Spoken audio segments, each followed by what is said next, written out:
From Cisco, Mark Buchanan. First, some supporters to thank, and thank you for listening. This episode is supported by CCW Digital, leaders responsible for operations, information technology, contact centers, customer care, service, and support are invited to register for a free CCW Digital membership. Membership includes networking with 100,000 plus qualified industry professionals, quarterly executive research reports, product matchmaking, and more. Go to ccwdigital.com to join the community. This episode is also supported by the CCW Conference and Expo. The event will empower you to test, learn, and try the next big thing in customer experience optimization. Are you interested in mining data across touch points for personalized and predictive data? Are you trying to integrate your systems to get a more complete view of the customer? Are you figuring out what innovations to invest in? Chatbots, virtual assistants, AI, VR, biometrics, to name a few? Go to callcenterweek.com to register. Mark Buchanan joins us from the Chief Customer Officer Exchange, where he shares that on his most recent journey, he and his team have collaborated with more than 10,000 globally distributed people in all kinds of different fields. There are more than 8,000 product SKUs, meaning there's an enormous range of jobs and expertise. As the organization has acquired over 180 different companies, on top of the unique people, there are different cultures with different approaches and worldviews. These are the fascinating problems and opportunities associated with completely changing a brand language from where it started at the Stanford Technology Help Desk to where it is now, a truly global enterprise with all levels of technology acumen interacting with the brand. Welcome to CCW Digital on B2B IQ. I'm your host, Seth Adler. Download episodes on ccwdigital.com or through our app in iTunes, within the iTunes podcast app, in Google Play, or wherever you currently get your podcasts. From Cisco, Mark Buchanan. We are working on it. We've trained more than 10,000 people at Cisco. We have 70,000 employees. So they are globally distributed. They are in all kinds of different fields. We have more than 8,000 product SKUs. So there's an enormous range of jobs and expertise. Right. And we have acquired more than 180 different companies with different cultures, different approaches and views on the world. And these are the kinds of things that, as a brand guy, these bring really fascinating problems and opportunities. I think you did the session, with the writer, and you put up that slide of the 180 acquisitions. Right. It's mind-boggling when you actually try to think about that, right? You know, that is from the beginning of time, but still, that's 180 times that you kind of have to reinvent the wheel almost, right? Yeah, Cisco's really good at that acquisition process. So there's a lot in place to support employees as they come on. There's a lot of thinking that's gone into that. You learn with experience, of course. Right. And we've done it a lot. There you go. So we know how to do it well. And there's still challenges because of all those different cultures and backgrounds, because of expectations. Often, smart startups love the freedom. They love the energy and the speed, and they come into a big company and they think things have changed dramatically. Right. And so that's an interesting question all on its own, is how do you work with all of these different acquisitions to retain the people, excite them around the same passions that they've had before, while showing them that we bring them an extraordinary opportunity in terms of our global reach and marketing and sales muscle, all of that. So that global it's exciting. reach, certainly, and that global reach was being spoken about in how would you describe it? The old language versus the new language. Well, it was interesting. So if you go back in Cisco's history, we had some very smart Silicon Valley people, some folks at Stanford University. Like the smartest. Right. Well, there's a lot of smart people in the world, but we fine. had some very smart people at Cisco who were basically working at solving technology problems for other very smart people. The real background, the history, is that we were at the help desk at Stanford University. So these very intelligent people were coming to these other very intelligent people and saying, I have a technology problem that I don't know how to solve. And at the same time, they were saying, why don't our networks talk with each other? Right. Let's solve this problem. And then you have this company with explosive growth. Yeah. So that's why I said the smartest, by the way. If you're the person helping the smartest people, well, whatever. whatever. our customers are the smartest people. They're choosing us. There you go. So they were, there was explosive growth. Yeah. There was initially a fairly insular market that, it was engineers talking with engineers, and it was Silicon Valley type conversations, and it was authentic, and there was a deep concern for the customer, and it was really based on relationship. And then there was this sudden rapid explosion in growth, and we became, at the time, just before the dot-com collapse, our market valuation was around $600 billion, and we were the most valuable company in the world. Right. And that happened very, very fast. So very quickly, these really smart people who are used to talking to Silicon Valley are talking with people all around the world. And the money is flowing in, and product lines are going out. There's a lot to that story, but what we found was that we were talking with different audiences in the same kinds of ways. Right. And as we brought in people, these also were very smart people, but they were from different disciplines. They were from different areas, and they didn't always understand the technology as deeply as the first people, or maybe the distinguished engineers or whoever it was who was driving the technology innovation. And inside that culture, you see games of telephone being played where a little bit of meaning drops off along the way. And what we found is at the source, we have to do a better job of articulating the value so that at the edge, people, I'm using network metaphors here too. Right, sure. But Why so not? those people at the edge, whether they were, in Beijing or in Paris or Rio de Janeiro, wherever they were, they understood the value of our products, how to use them, how to succeed with them. And this becomes an interesting customer experience conversation. Because what does that feel like? What kind of emotions does that engender? What sort of perceptions does that shape of the business? And that's where it became a brand conversation for us. Right. We wanted to deliberately manage that experience in a way that helped them love Cisco. It's funny because put in that way, with that history, you can understand engineer speaking to engineer. We can talk our own language and not have to worry about it. And then, you go forward all through these acquisitions, talking to the edge. People who are very frustrated by the way we were communicating. So, yeah, our audience has changed, too, that the IT used to control the wallet when it came to a Cisco conversation, and that's still true in some cases, so we still have to respect that audience. We're also selling to the C-suite. We're selling to innovators who have a vision and a dream, know that they can change the world, but don't necessarily need to understand all of the technology, the platform that their vision is built on. And so we just have to help them understand how we can enable them. So you rolled out this whole new language, this whole new way of speaking, which also did a great job of kind of explaining, the personality of the brand. Yeah.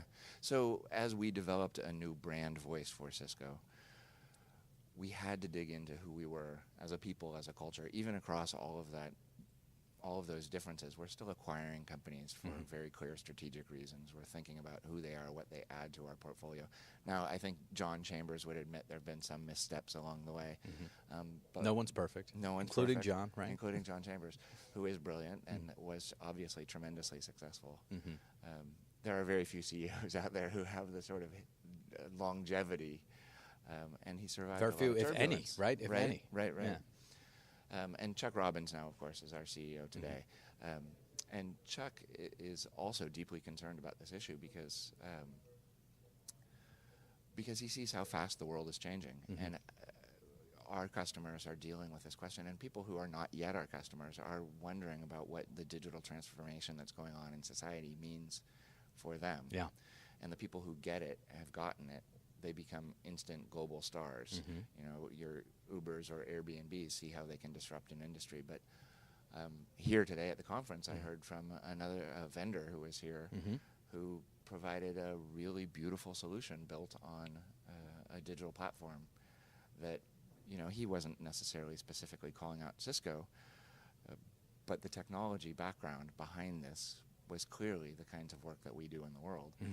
And so that's exciting. That, to me, is exciting. There's all this change going on. So Chuck sees all this change going on. He says we have to help our customers move faster than that change, so we have to be able to move faster than them.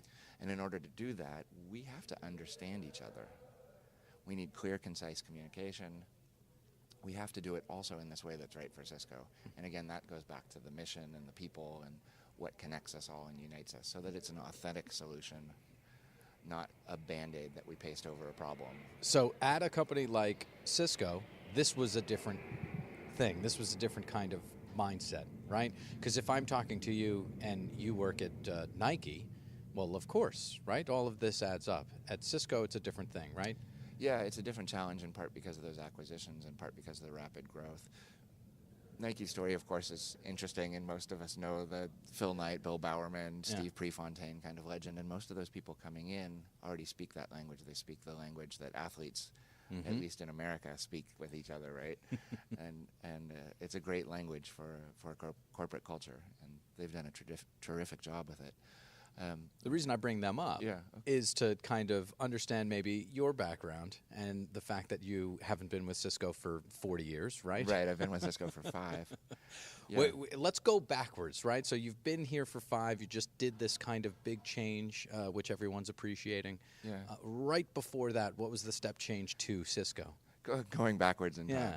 So I was consulting for a stretch, but I had been on the PBS brand team. I was creative director with actually our public broadcasting station in Oregon that owned television, radio, online properties, produced things for the national systems, NPR and PBS.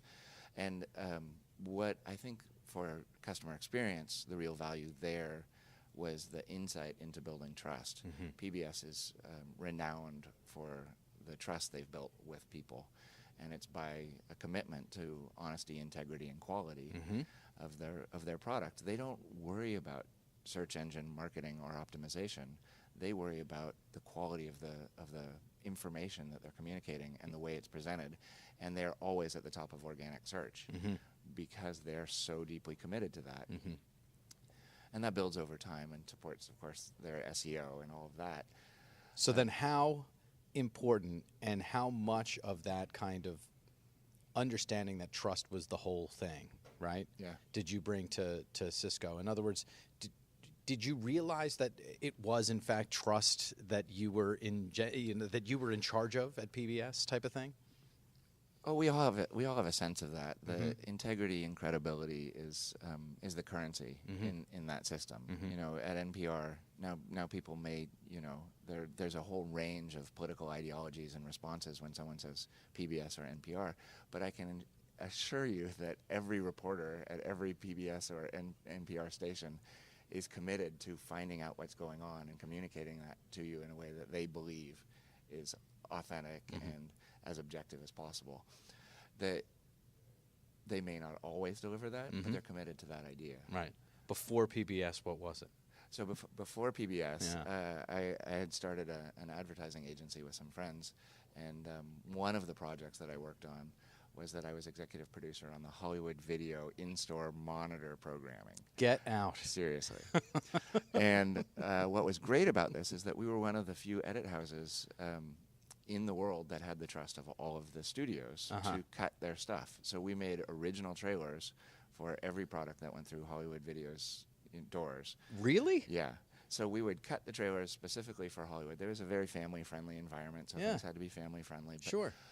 How did they trust you with the, speaking of trust again, this is the theme now, trust. right? Yeah, it is a little bit. Well, and yeah. But, I mean, these studios aren't usually like willy-nilly with the content, you know what I mean? No, and we would have to show, that often it was in producers' contracts to say what, or actors, how many exposures do I have? How many exposures do I have relative to my co-star? We'd have to show Madonna a cut, for instance, or Britney Spears, or Tom Cruise, or there were not every actor has this written into their contract, but some do. But some do. Yeah. And so we would have to go in and produce something that was up to their standards, that represented them.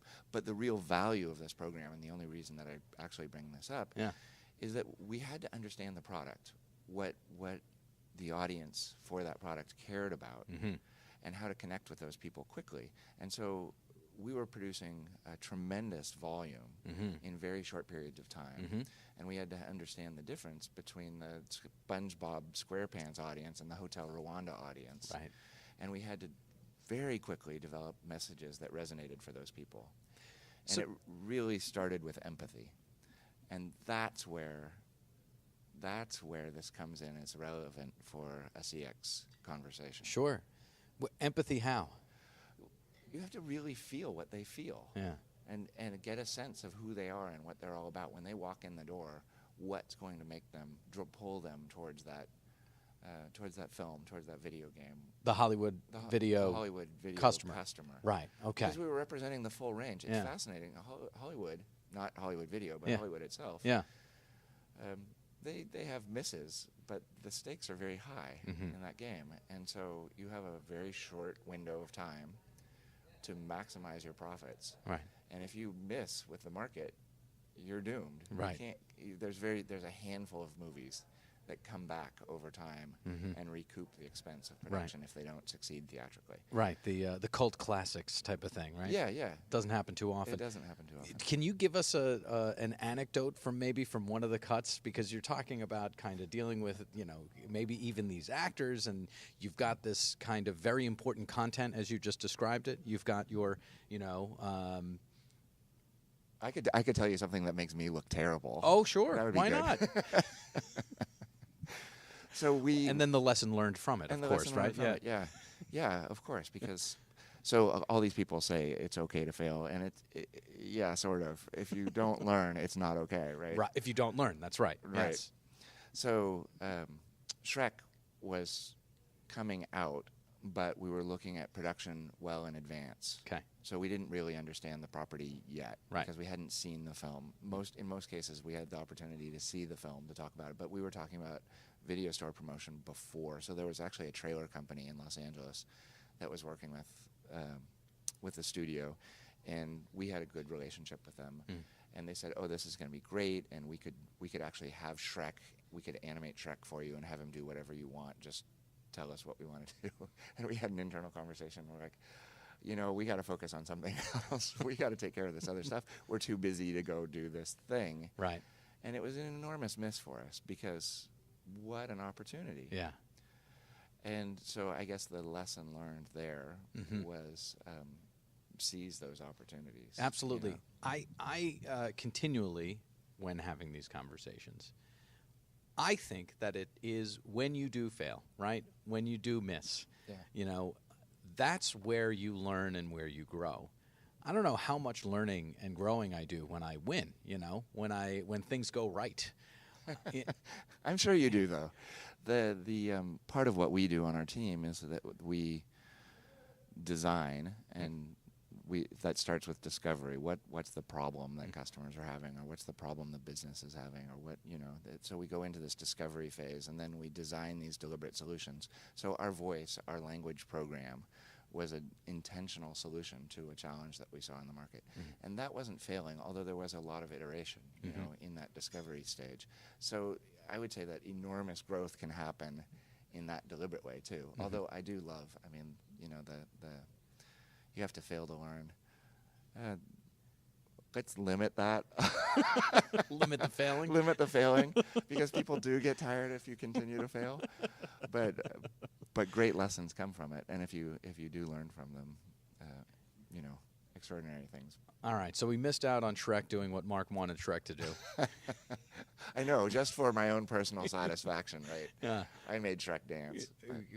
So what about before Hollywood Video? Because now what we've heard is you got some production in you, right? At PBS you were doing production. At Hollywood Video you were doing production. So where were you coming from to have that under your remit? Yeah, I will tell you that when I was like 5 or 6. Okay. Some friends of mine in the neighborhood had a club that was a movie makers club. Of course. That we wanted to tell stories visually. We had a little film camera, Super 8 camera, and we got multi-picture deals on all the cutest kids in the neighborhood. And we did, and we wrote scripts, and we were storytellers as a group of friends. And this is part of what I'm doing at Cisco, is helping people tell their stories. Helping the technology tell its story. Whether it's the language layer of the UX, or the documentation and support, or helping sales and services tell the story of the possibilities that our technology brings to people. Yeah. That's what my job is today. That's amazing that it connects to when you were, under 10 years old. Do you have follow your bliss, right? Do you have some of those videos or no? I have some of the Super 8 films. When was the last time you watched? Yeah. That'd be fascinating to see, I would It's imagine. It's funny, too, because my wife actually made films when she was a little girl. Get out. Also, yeah, no, she grew up summers on Cape Cod, and Gil Cates, who was the producer for the Academy Awards, had a house. And so Gil's sons and my wife made all kinds of the Wellfleet hardware horror story or something. That's so crazy. Yeah. And so then did you go to school for film and stuff like that? Or I went to University of California, Berkeley, got an English degree there. Okay. I spent a little bit of time after at NYU studying film. Uh-huh. I loved it. I loved NYU. I loved New York City. I loved filmmaking there. But it was Of very course, the best expensive. filmmakers on earth have all dropped out of that NYU film school, right? And I am not among their number. But you could be, But Mark, I right? maybe. Maybe. But Berkeley, what was Berkeley like, as an English major? Oh, it was great. It was great. It was, I'm from Portland, Oregon. I love the diversity, the energy, the passion, the intellectualism. I loved all of those things, the craziness. Yeah.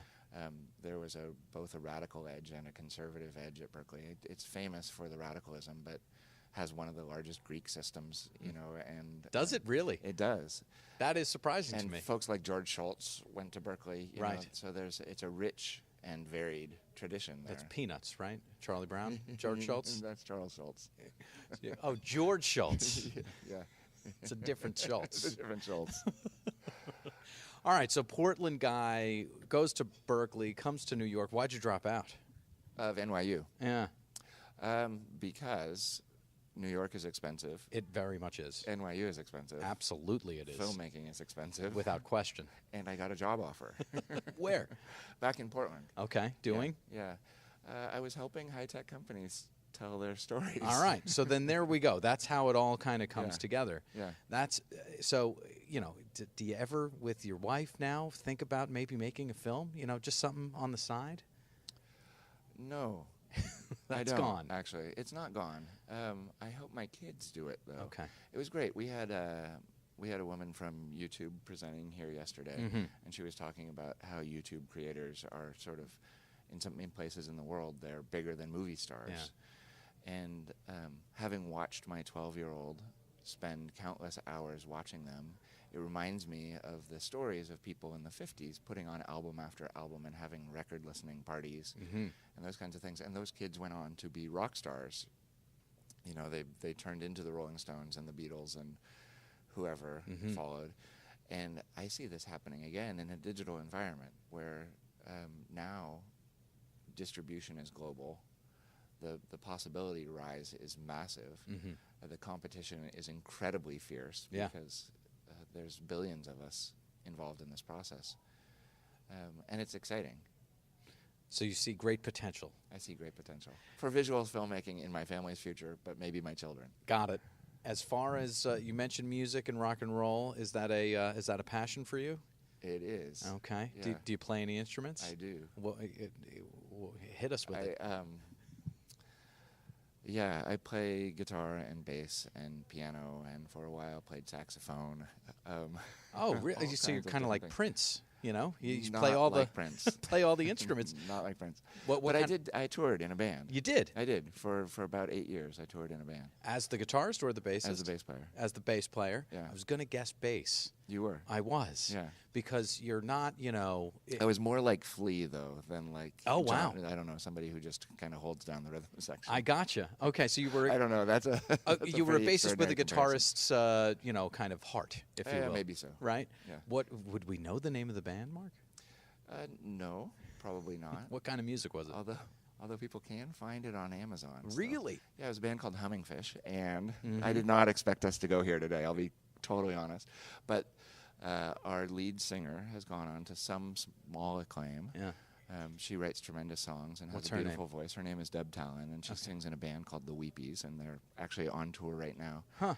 There was a stretch where every time I turned on the TV, I heard her voice. She was in J.C. Penney commercials and Oh, Macy wow. commercials and on One Tree Hill and Yeah. all over the place. What kind of music was it? We were. It was interesting. It was sort of folk pop, maybe like the Cranberries, but we were reviewed in People magazine, and they said we sounded like the B-52s crossed with the Grateful Dead. So I have no idea what that means. No, that doesn't mean anything, but I think they meant it to be positive. I think so. It's uncertain. I think what it is they didn't know what to do with a female singer. Is that fair? You know, because the B-52s have the female singers And with she does not sound like them. right. You know, Honestly, knows? I can't. Yeah. I would never have used that comparison, but that's what they said. I gotcha. What would you said Cranberries a little bit, right? Maybe a little like the Cranberries. It was sort of danceable folk pop.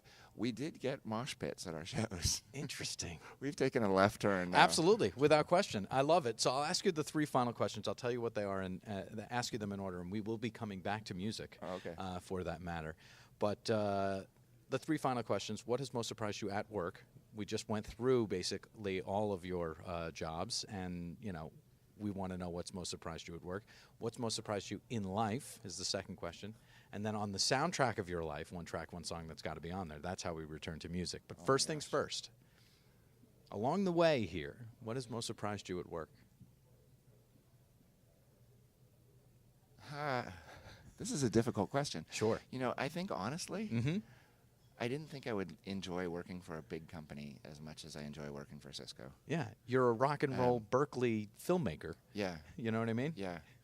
And I don't want this to sound saccharine. I really don't. But there are so many smart people. There are so many engaged people. There are so many people who care about their product, about the customer. They really do. Mm-hmm. In our program, we started small. We started as Mavericks, kind of saying, here we are, we've discovered a problem, we've designed a solution. We had to convince people. We had to prove and move the whole business. Mm-hmm. And it was, an enormous ocean liner. And we were 3 people initially without a budget, really. And people responded. They responded because they cared and because they got it and they saw the value. And I found that to be true again and again. And people would come to help in a variety of ways and embrace change. And people don't love change. Mm-hmm. They don't. And that was extraordinary. And so it was amazing. It was an amazing feeling to be part of something like that. Mm-hmm. Having been part of a band, Mm-hmm. I love the collaborative nature. And I really felt that at Cisco, and it surprised me because what I expected from giant global corporations was something very different. Mm-hmm. That doesn't sound saccharine. Good. From my perspective. Okay. And I think what you're talking about is as long as you kind of are playing in passion, identifying that passion and actually kind of working with passion, doesn't kind of, as long as it's kind of positive, doesn't matter what it is. Oh, I absolutely believe. I sort of jokingly said follow your bliss earlier. Yeah. But love is a better teacher than duty. Einstein said that. I didn't say that. But, he went on to say that he wasn't necessarily smarter than other people. He just stayed with the problem longer. There you go. And he did that because he was passionate about finding solutions to those great challenges. And I think that's really true, that I did a stint at Berklee College of Music also. Okay. And not to disparage the amazingly talented people who went through there, but there were a ton of people who had extraordinary technique and had mastered all this skill, and hopefully later they applied that to their passion for things. But I got to the point where I was like, I would much rather listen to Neil Young hammer on one note with all of that fire and fury and energy than, Yngwie Malmsteen is amazing, but for my taste, give me Neil Young. I have a friend who is an Yngwie Malmsteen huge fan, and he's going to love the fact that Yngwie has come up. Malmsteen came up in this conversation.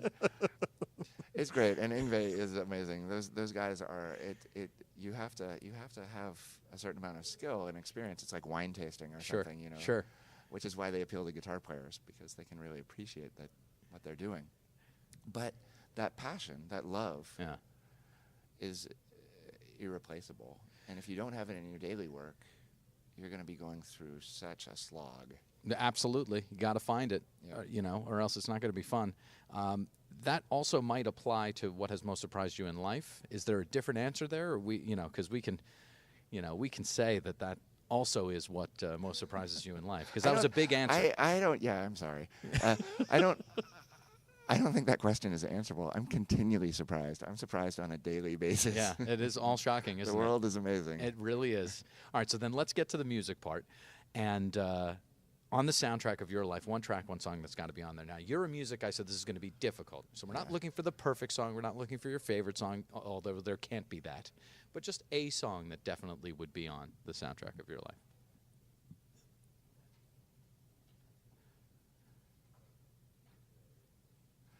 Can I just say the White Album? Oh, no, side 2 of Abbey Road. That'll do. Oh, okay. Yeah. So first off, because it's you're allowed both of those because they're both right. I mean, Dear Prudence. Right. I forget it. You're right about the whole White Album. And then the second side of Abbey Road, I'm sure that is the greatest piece of music. Like, take this Beethoven, take that Mozart, right? You know, I thought about the Brandenburg concertos and then thought, that's going to sound kind of pretentious. No, she came in through the bathroom window, right? Right. I mean, come on. Right. That's what happened. Here comes the Sun King and the whole bit. Yeah. Which is the second side of Abbey Road. Right. Now, I still, though, need to just ask you one final question, which is all of the bassists, right? Since you're really a bassist, yes, okay, fine, you're the guitarist and you play saxophone. Oh, I'm going to give you another complicated answer. Well, who is it? Like, who were they? Who were the people? Yeah. Like John Entwistle, you know, Well, I love John Paul Entwistle, Jones. But when I started playing, I liked Pete Townsend more than John Entwistle. And fine. later, I liked John Entwistle. Right. I really think that it was. Curiously enough, I don't play anything like him, but I think it was Bootsy Collins who made me rethink what I could do with a bass. Well, he did. That's Yeah. funk. Yeah. Mr. Funk himself. Yeah. Right. Yeah, and I love Meaning Jaco they Pastorius. invented that genre. Now, Jaco Pastorius, I have asked people if that's the greatest bassist of all time. What do you think? With Weather Report and otherwise, right? What this is it's going back to that Yngwie Malmsteen Neil Young conversation. Yeah. Who knows? Is that what is the greatest? You know, I love them both. And you're allowed to. That is a great answer. Mark Buchanan, this has been a pleasure. Thank you very much. And there you have Mark Buchanan. Very much appreciated talking to Mark about customer management, customer experience, changing the brand voice, the brand language. Definitely appreciated talking to Mark about music and George Shultz, which of course was the Secretary of State for the United States of America for nearly all of the 80s. Thank you to Mark for his time. Thank you for your time. Stay tuned.